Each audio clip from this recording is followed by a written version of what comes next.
Hello, thank you for tuning in again. This is one of the Blandon Art Talks where we spend some time and speak with an artist that we have on exhibit here at the Blandon Art Museum.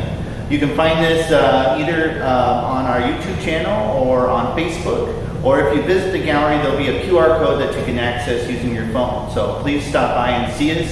The museum is open Tuesday through Saturday from 11 to 5, and we'd like to see everybody come in and check out not only this exhibit, but also all the other exhibits and artwork that we have on display here at the Blandon Art Museum. So thank you for tuning in, and we're here today with Jamie Burmister with his exhibit, It's Not About Me, which is a fantastic, wonderful exhibit. It's just a 3D, 2D mix exhibit, and we've had several people in, and it's, they really love the work, really engaged with the work in a positive manner, and even my own kids. I caught my son walking, like he didn't touch it, but he was using his fingers and stepping up and down the stairs on this piece behind us, and so people are really fascinated.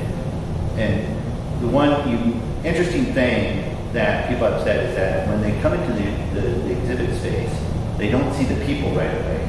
They see the artwork, and then they're like, "Oh, there's people there," and then they're like, "Oh, this is really interesting." They get really into it. So I think that's been a really great thing to see. So again, we're here with Jamie Burmister. Sorry for my little rant there, but that's good. Jamie, thank you for coming today on this hot and sounds like possibly a little bit of a rainy, stormy day. Right, so right. Your trip from Omaha area. Yep. Wasn't too bad. No, it was good. Good. Beautiful going through this time of year, nice and green, driving through Iowa. So it's a Green nice for now, and hopefully with some rain, it'll stay right. So tell us a little bit about yourself, where you're from, where you grew up, and kind of just take us on your journey through who you are. Okay. Yeah. Well, I was born in Harlan, Iowa. It's in Shelby County, Iowa, southwest Iowa. Grew up on the farm. Had a great experience, in rural Iowa growing up.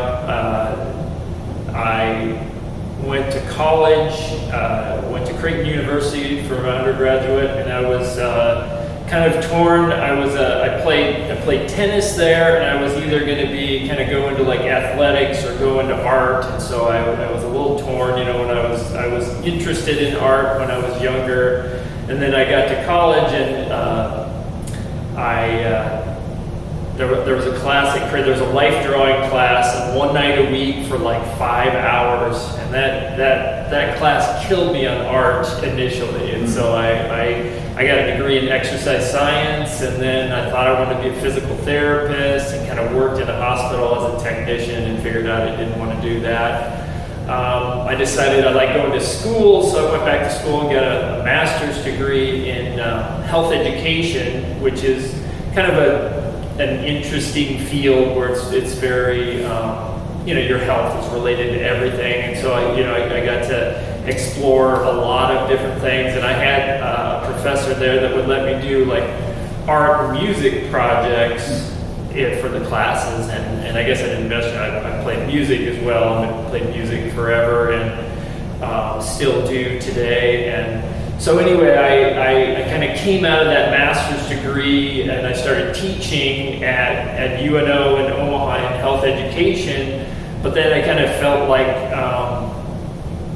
one thing that happened that turned me back to art was I saw a documentary on David Smith, the sculptor David Smith, who's a welder, and I remember watching this this documentary, and going, "Oh, that's what I want to do." I just kind of knew instantly. And then the other thing that happened about that same time is I had a student of mine there at UNO was let me know about this welding class at Metro Community College, welded sculpture, and so like those two things happened like within the same week, and it's like, oh, so I signed up for that class.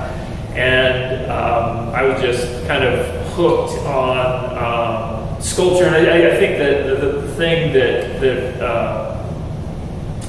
worked better for me than like most 2D art is just like the physical engagement. So as you know, you're moving around and you're lifting things and cutting things and that sort of stuff. And so then after that, I I found sculpture, and that was, became a big force, big interest of mine. And of course, I was enjoying the teaching, so I decided at some point, actually, also, along through that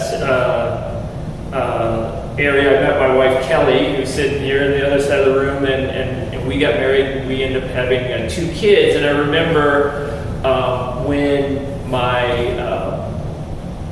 I had my daughter and my son was born. I was like 30 years old, and I was kind of torn about what to do. You get that thing about art where, I don't know, it's a fun thing to do, but you can't really make any money at it, or it's not really a career. Well, I was just kind of thinking, well, what would I want my kids to do? And I think, I want my kids to go and do what they really want to do. And so then that's when I kind of committed myself to being an artist, and ended up, I enjoyed the teaching, so I ended up getting an MFA in sculpture from the University of Nebraska in Lincoln, just like you did. And after that, I got a job teaching at Metro Community College. I taught there for 15 years. Actually, just a couple weeks ago was my last day there. So and now I'm kind of, just settling in as a, full-time artist. So, yeah. Well, it's interesting too. You bring up some of that, like physical and your background in health and wellness and all that. Mm-hmm. And your work has always had an element of motion. It's always had this kinetic sensibility to it. Even this work, it's kind of this stationary motion, or this right motion. Right. It's fantastic. I always tell people, it's like, first interaction I had with Jamie at grad school was I saw the one sculpture that I absolutely loved, and it's those pair of Oxford brogues that had like a solenoid or a piston in them. Yeah. And I sat there and just I'm like, it was a fantastic piece. It was simple. It was raw. I'm like, this is awesome. And so, and I told people, it's like, a lot of the work that I've experienced early on was all this really kind of kinetic work that we were doing. But it's still very present. I mean, the kinetic energy is still locked in with our works. Yeah, and I think, even like going back to that, that was all sort of inspired from those shoes. So those were my grandfather's shoes, and I remember, I'd go to see my grandfather, and I just remember him sort of tapping his feet or whatever as he's sitting in his chair, as a little kid. So, when he passed away, I was kind of the only person that like fit into those shoes. So I walk out of there with, after he passed with the shoes, and what do you do with these shoes? But yeah, it's sort of inspired. Yeah. And a lot of my work is sort of inspired by materials or objects. Yeah. So do you think, going back to the idea of this, like, this activity that you always imply or employ within your work, Mm-hmm. is that from this connection with the, your health and wellness and that, or is it, can you talk about that a little bit more? Well, yeah, I think so, and I think it even goes back to like that David Smith thing we were talking about, where like, you see him physically working, and the process, is very important to me and very interesting to me, and I think through movement and doing things, and so I think as my work has developed, more of that has kind of come out, and I think like those kinetic pieces and a lot of more interactive was a lot of that, was a lot of like the doing, or the it interests me. Yeah. But and I think too, a lot of your pieces were collaborative pieces where you allow the visitor to collaborate within the physical piece. I remember the 2 bicycles that are attached together, right? But also too, you had this gorgeous work where you had these glass jars in the windows, and they had forks and spoons and things in them, and you had like the visitor had to crank this like roasting pan and play the was it Amazing Grace or I had a whole section. It started with Amazing Grace, and if you just kept cranking, it would sort of go through a number of different ones, basic kind of songs like that. You mentioned to material thinking or material. Can you expand on that? Maybe help people understand that a little bit better. Yeah, I mean, even like this piece behind us, is, so it's all this wood, and I like to tell people, I've only got a couple collections. I collect fasteners and accordion jokes, and so those are my two. But so I'm collecting all these fasteners, and you use fasteners to put things together or whatever. But they just interest me, the different sizes, the shapes or whatnot. And then so this piece was really inspired by my collection of fasteners as well as my scrap wood pile. So I'm able to kind of see some of the really interesting wood with this really red grain was like a shelf that was in the house where we live now that was probably built during World War II or just after or just before, because there's newspapers that were stuck to it, or maybe it was even before. So it's I tear apart this shelf and then you see this newspaper that was stuck to it that sort of points to its history, and then you cut open a piece and you see that grain, and it's sort of just materials grab my interest. Same thing, there's this piece over here with the shells, and so I was thinking about, it's called Invaders, and just something clicked where I had a shell from a gun, shell casing, and I just thought, oh, that's like a pixel, and then I was thinking of the video game or whatever. And so just materials, or even these denim pieces were denim that was given to me by a student. One of my students, their son had this company where they made jeans, and they had these huge rolls of denim, and they didn't know what to do with them, so they just gave them to me. And so I, denim to me, sort of, you wear denim, you work in denim, it kind of fits with some of the things I like to think about. Yeah. And so you brought up the Space Invader piece here. So the one thing I've noticed, that's the only work in here that doesn't have a figure in it. Mm-hmm. Can you maybe explain that a little bit more, and why did you include it into? Yeah, that's a good question, and I think of really, recently, in the past I've made a lot of varied work, kind of all over the board, where maybe you would be hard pressed to even imagine it was done by the same person, and I think in an effort to, the idea of me sticking with something a little tighter. So these little figures, so maybe back in 2008, I started making these little figures because I was doing a lot of video installation and public art and things like that, where you're not actually making anything. You're sitting there at a computer managing. So I just started just every day getting up and taking some clay and making these little figures, and then I sort of put them in the little nooks and crannies of art installations and stuff. And so, that's where this idea of these small figures started. And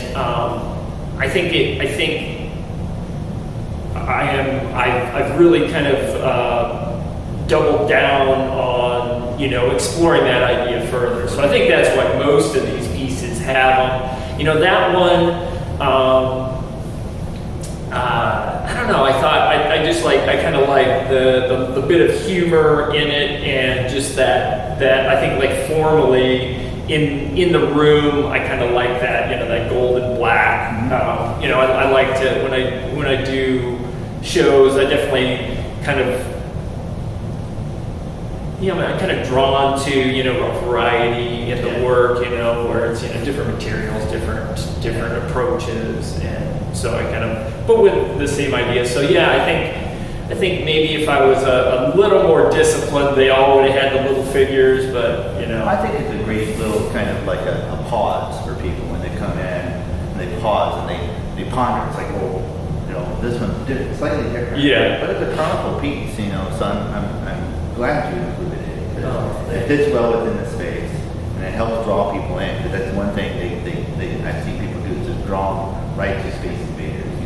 Most of them are older, also know what the game is. You know, some of them are too old, they don't know what the game is. But, no, I think it's a fantastic piece, and that was just one question I had. And, you know, I kind of think it's like, well, I have my own theories about it. But now another thing that you briefly brought up, and I know that we're totally off script now, but you talked about when you were producing a car, and you said something like, well, that's not about like management, or how did you say it? Your manager, you know, you know, you get a big project that has to be, that you have to rely on other people to make parts of it, and then you also are usually working with a client. You know, a lot of times the public art that I did, there was like a committee, and so you've got this group of people, and with art it's very hard to get a group of people to agree on something, you know, and then you're also dealing with the public, and so there's a lot of concerns that go into that are outside of like physically walking in the studio and making something with your hands, and there's a lot of communications, and there's a lot of like design work ahead of time with, you know, models, and I was doing a lot of computer controlled type stuff, so there's programming, and so all of that is not why I became an artist. You know, I became an artist so I could, you know, again, go and work with my hands and make something, you know, bring something into the world, and that's part of it, and I like that, and I continue to do it, and I'm interested in it, but I've really kind of enjoyed doing kind of more work that lives in a gallery and in an art context, or, you know, and so that's where those little figures came out, and it was kind of a funny thing. I wasn't, you know, I didn't set out to become a figurative sculptor, but, you know, it's, Well, I think it's interesting too. You talked about, you know, managing and production. And this gallery is full of like production. Yeah, right. I mean, you still are the manager, but you have a smaller crew of people That's that are doing things, you know. And I kind of related it back to when people come in. It's like, you know, there's all these artists that employ people to produce art. You know, like you talk about Andy Warhol and the factory, and you know, Jeff Koons with his group of people producing the sculptures, and then even Damien Hirst, you know, having a group of people, and, you know, saying that. So, you know, for me, I wonder, it's like, are you making a connection there, or are you just kind of playing around with the idea of producing art and kind of showing the behind the scenes of the making of it? Yeah, I think you know, that's part of it, and I work with assistants sometimes when I can, when it works out. You know, if you look at like almost all, you know, artists that you know that we know of and that make a lot of work and are prolific, they almost all work with other people, right? Yeah, and so there's that element of it. So I'm not opposed to that. You know, it's a good thing. You know, the making it sustainable is challenging. You know, like financially, you have to. You know, people don't work for free, so you don't want them to either, right? So that's part of this. So like, these denim pieces were mostly created by my assistant that was working with me in Diwali. Helped me. You know, I sort of had these ideas, and then, you know, helped set up sort of the systems for building them. And then she, you know, used the sewing machine to sew those, and ended up doing, these are done with bleach. Okay. So so they're done with bleach, and then like ink over that. So that's kind of how it's done. And so I think I've definitely been interested in my artwork developing like systems where I can more efficiently make more work and get a lot of ideas that I have out there. And you know, I never thought about these guys being a part of that, but I guess it's Yeah, I envision like at night they come alive. Little elves, like the shoe elves. They're the art elves that come out and start finishing. As you sleep. Yeah, so, and it's something that if you really think about it, employing others for the production of artwork is something that goes all the way back. Even prior to the Renaissance. Yeah. The Renaissance, they had guilds. Japanese printmaking. There's always a team that puts one print together. It's usually a team of people. That you have someone that's skilled at doing this and that and the other thing. And so it's nothing new, and just different artists over the years that kind of utilize it and changed it and played with it. Made it part of a persona. And I love the interaction with little people, in the production of the work. I think it's fantastic. So. Yeah, and I think, like you mentioned, people come in and they don't see the guys until they get a little closer. And so I've always enjoyed that. Like, and again, talking about my earlier work, I've always enjoyed there being things to discover, and so like, of course, there's always sort of like layers of meaning that can be pulled out depending upon, who you are, but like physical layers that, so like an interactive piece, you walk up to something and it might look like one thing and then you interact with it and it becomes like a different thing. Like these two, it's like from across the room, I think of them as one thing, and then once you get up on it with the little figures, then it's a shift and so I do enjoy that, and that's kind of what the little, their little vermin is what I called them from the beginning, and that's kind of what I was interested in with those from the very beginning was something to discover. But so these are mostly based off of you, right? Mostly, yeah. The more I've been doing this, the more I figured out that I'm kind of, I can do to myself. I can have myself doing anything, and I don't feel bad about that. And but there are some like in this one, it's still kind of, I guess, about me, even though I said it's not about me, but it's like my son and my father are on this one, and we talked about this earlier, but I kind of had this idea when I turned 50 that it was interesting that my son is about 30 years younger than I, and my father's about 30 years older than I, and so I have this kind of view forward and view back, and I think that's something I was interested, kind of in exploring by reflective moment. Yeah.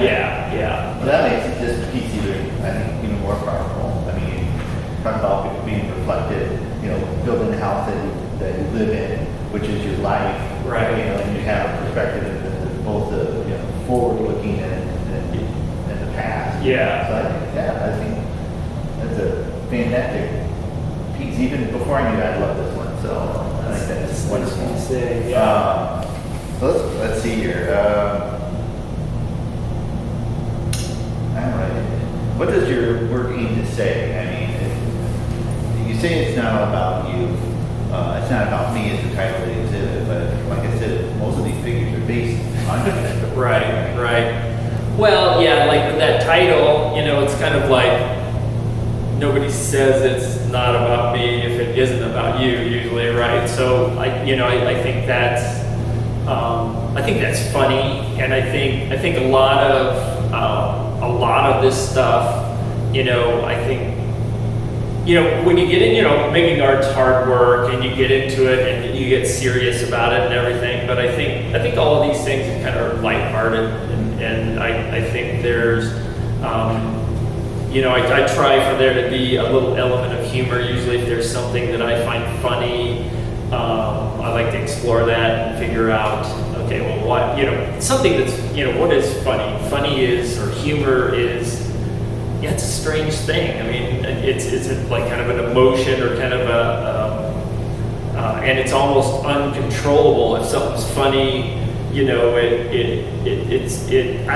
don't really even know what it is, and so a lot of this is trying to kind of like tease that out or play with it a little bit, and I've always been interested in humor, and so I think that's one thing that kind of runs runs through all of this. I think, again, like I don't know if I think in lines of like themes, but I think again, going back to that like materiality, all of these pieces were, inspired by like materials of some sort. So we talked about like the denim or the bullets or even like this piece with the drawing, this Tyvek piece. So I've done a lot of drawing throughout my life, and I think there's only been maybe like 3 drawings I've ever shown, and 2 of them were like this idea, and so I think finding this Tyvek, which is like, I guess normally I wouldn't make a piece of art on paper because I don't like the fragility of it. I mean, I like to manhandle things, and like if it's that fragile where I can't like drop it on the ground or get it wet, I don't want to. So came across this material, and it's really great. You can, if you could grab one side of it, and I could grab the other side, and we could pull on it, and it wouldn't break, and we could just slap it back up there. So it just started with just drawing these doodles that I do all the time, on this piece of Tyvek, and so I think almost all of them sort of start with materials and start with, I want to do this, or I want to learn how to do that, so we got like these ceramic heads. This was I was and the head on the ladder, those are both from a scan that I made, and then a mold I made from that scan. So it was a process, like a digital process of scanning my head, and then a physical process of printing that out on a 3D printer, and then another like sculpture process of making a plaster mold of that head, and then from there I can cast it. I cast it in wax for the bronze piece. These were like a press mold in clay. And so, it sort of started from an interest in this process or material, and then just kind of expanded. And then as I'm working with it, ideas come out, and all the stuff from life seeps in, and hopefully at some point you go, oh, that could be a piece of art. Yeah. It's all about the process. The process of making, and then discovery. Yeah. For sure. That's a good way of saying it. Yeah. That's kind of how I think about it. Yeah. I think a lot of people, not everyone does, but yeah. They just won't admit it. Yeah, maybe so. Let's see. Do you think your work makes any comments on current social, cultural, or political issues? I mean, the only one that I can kind of immediately go to is this one, but I mean, just because of the materials that are there. Yeah. I mean, there's the whole, so yeah. I mean, those are like bullets that would be like in an M16, so it's like a military bullet. For some reason, I picked that, So I think there could be, it could be saying something about military, and I think it, of course I don't want to tell people what to think or whatever. All I really know is what sort of inspires me or interests me, and I think like with that one, it was just that, the seeing the bullet, and then at the time there were a lot of stuff going on. So we've got these shootings that are happening, which use guns like this that are, that's not a good thing, obviously. And then we also have, big military in our country. We also have, I titled it Invaders. We've got, at the time we had this, big controversy about, our southern border and people coming across the southern border, and and I think all of those things seep in, and it's definitely not like in my work, I've done some other political pieces, but I usually don't take sides in the artwork, and I'm definitely not telling anyone what to think, but I think like in my approach to something that might be political or social, it might be like, okay, this is a thing, For instance, I did a piece. I don't know if you saw this piece, but I did this piece where it was like a bicycle, and then around this bicycle there was like this neighborhood of like detergent bottles that had doorbells on them. And then you sit down on this bicycle and you ride this bicycle and place a Star Spangled Banner on the doorbells, and each of the little detergent bottles for me kind of represented like suburban houses, you know, where they're kind of all different but all the same. But anyway, you know, I'm interested in all those things, and I think some of it, you know, comes out in the work, but I definitely am not like. I don't think, for me, art isn't a place to like, I mean, if I want to have a political, change something politically or socially, I think there's other avenues that might be more effective. But I think, I mean, it's in there, but yeah. Well, I think it's inherent in all the work. If you have a certain understanding, you're thinking about something as you're producing work, it's going to maybe creep in. I mean, Right.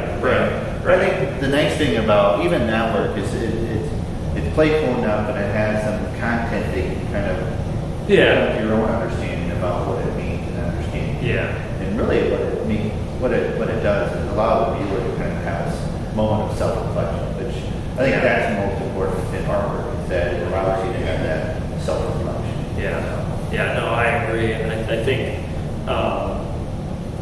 Yeah, and I'm all for artists that do political stuff and they're saying something, and that's great, but that's not my approach. Yeah. Okay. Yeah. Who would you say your biggest influences are in terms of artists? I mean, you mentioned David Smith. Yeah. So he was those like modernist sculptors were like my introduction, and then I think. I've been interested like in minimalist sculpture, so like the history of sculpture, you had, it was figurative. And of course I was interested in that stuff as well. And then came in, like Brancusi and artists, turn of the century, coming into the 20th century that were bringing in abstraction to Gucci and some of those people. And then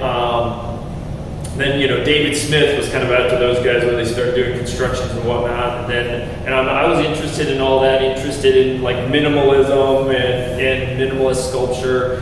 But I think some of my favorites, one is like Tim Hawkinson. Okay. So Tim, he's kind of relates to some of the kinetic stuff, and again some of the humor and the sound pieces. Yeah. And another one of my favorites is Tom Friedman. The artist Tom Friedman. So he's a little more obscure, and he's kind of a guy who doesn't have the assistants and whatnot, but he does very humorous, varied work. You've got like a piece that's like 1,000 pieces of bubblegum chewed, just like stuck in the corner of the gallery, or like a lot of you really. In fact, in Council Bluffs, they have one of his pieces that's just over the pedestrian bridge from Omaha, where it's a great piece. One of my favorite pieces of public art. It's this, Giacometti with the tall, thin bronze. Yeah. He basically did one of those, and the thing's got to be, 25, 30 feet high, and it's this guy looking this kind of weird. Okay, yeah. Have you seen that one? Yeah, I know. Yeah. I love it. Yeah. These big, tall figures, right? Yeah. Well, that one is. His work's varied. It's kind of all over. But the best thing about that one is when you get up on it, it's all made of like aluminum, like pie tins and stuff like that. It's like cast stainless steel, so it looks like it's. Yeah. No, I know Tom. Yeah. I was gonna say with your work is probably pretty similar. Yeah.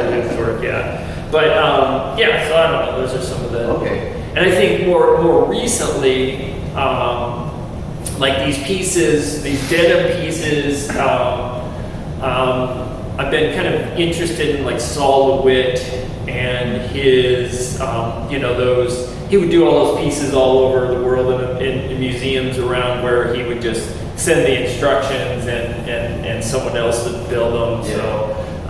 And I think those are really, to me, very, they're kind of minimalist, but then they're sort of conceptual in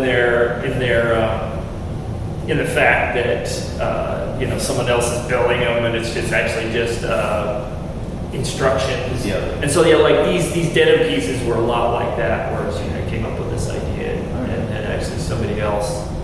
Now, would you say your work has any, like, when I looked at the work now, it's also referencing some of your older work, I thought about artists such as like Bruce Newman. Mm-hmm, sure. And then this would remind me of, is it Dominique Ortega? I don't know. He's a sculptor that like has suspended. Oh yeah. I know that work. Yeah. I can see that. No. Yeah. I mean, I soak it all in, and when I start with something, I'm all over researching everyone that's doing anything, any. I want to learn as much as I can without having to do the work. So you go and you see what's working and what isn't working, and figure out for yourself. Yeah. What I call building your artistic vocabulary. You build your dictionary and you go in there when you need to. That's what you do. Yeah. Let's see. So what do you think is next? What's the next evolution for the work? What are you working on right now? Yeah, I'm going to have a show in Mexico in November. So I'm kind of wrapped up this work, and kind of trying to figure out the sort of logistics of that. And so I think what I'm going to be working on now is trying to figure out what's going to. I had a show down there a couple of years ago where we went down there for 50 days and made most of the work there, and that was fun. Not going to have as much time down there this time, so it's going to be just sort of figuring out. It's probably going to be more the figures, and then I want to do some sculpture in the space. I've got some ideas for some things, using some fishing rods maybe, and doing some other things. So it's going to be kind of figuring out the logistics of how I can put together the best show, with the limitations that you have. Yeah. So like some of this stuff, and that was kind of what some of these things that just go like right on the wall. So like that, like these denim pieces, those will travel very nicely, and I've got some other ideas for some things that are that are more, they kind of hang down, and then they're like the pieces on the wood panels. Those are a nightmare to try and move around. But At least with like the denim, you roll them up and then you package the little guys separately. Yeah. So they can travel, and so that's cool. So I'm thinking things along those lines, as well as once I get down there, I want to do. So I am definitely motivated by the next show or the next public piece or whatever's coming up. So I'm usually making work that goes somewhere. So yeah. Very good. What was the best piece of advice that you have been given? That's an interesting question. I think as an artist, so Santiago Cal there at UNL, he was a professor, and he is a professor there in sculpture. I think at some point we were talking, and one thing, it was kind of, I don't know if it was necessarily a piece of advice, but somehow we came to the conclusion that if you're exploring something that's interesting to you, potentially it could be interesting to somebody else. And so I think I use that. That's a lot of what my approach is. I'm sort of letting myself free to, even if it seems like ridiculous, So even if it engages me and interests me, there's a potential that it could do somebody else, and usually something good. If something good is going to come out of it, that's usually where it starts. Yeah, for sure. Yeah. Would that be the same advice that you would give young upcoming artists? Yeah, totally. When I'm teaching, my thought is, yeah, you know, there's lots of things that you could be teaching. So there's technical things and there's formal things, you know, works visually. But I think as far as ideas go, I think, you know, you start with what's important and valuable to you, and then, you know, you work with that, and that's probably your only chance of really making something that somebody else is going to be interested in as well. Yeah, if it just doesn't grab you, it's not going to grab anyone else either. So, good advice. Last question I have here is, what does it mean for you to exhibit here at the Blaine Art Museum? I'm incredibly honored. It's a beautiful place. I love working with you here, Eric. Thank you for having the show. I've had the great fortune. I mean, Iowa's a great place because there's a lot of these kind of city museums, right? So Fort Dodge has got one. I've exhibited stuff at the Sioux City Art Center, which is over Dubuque at the Dubuque, the Des Moines Art Center. And so I think it is wonderful how, you know, Iowa sort of supports the arts like this, you know, and, you know, you go to a lot of cities this size and they don't have an institution like this, and so it's great. And I love showing work in this sort of context. People are going to come here to experience art, and that's a joy for me to have my work there, and then you can play around with this. You know, this all kind of looks like art for the most part, you know, but you know, a lot of times I'll have some stuff that doesn't necessarily look like art, and then it's kind of fun to, again, the viewer will have that shift where it isn't an art museum, so it must be art. So. Yeah. And those are the kind of conversations I'd love to have here. I love exhibiting works that people understand our work, and then challenging them with something that I understand is our work, and they may not have the same understanding. Right, and yeah, and that's the stuff that always stuck with me when I go look around. That thing that confuses you, or what's going on here? You know, there's something more. There's something I'm not getting, and so you got to kind of figure it out. Yeah. So good.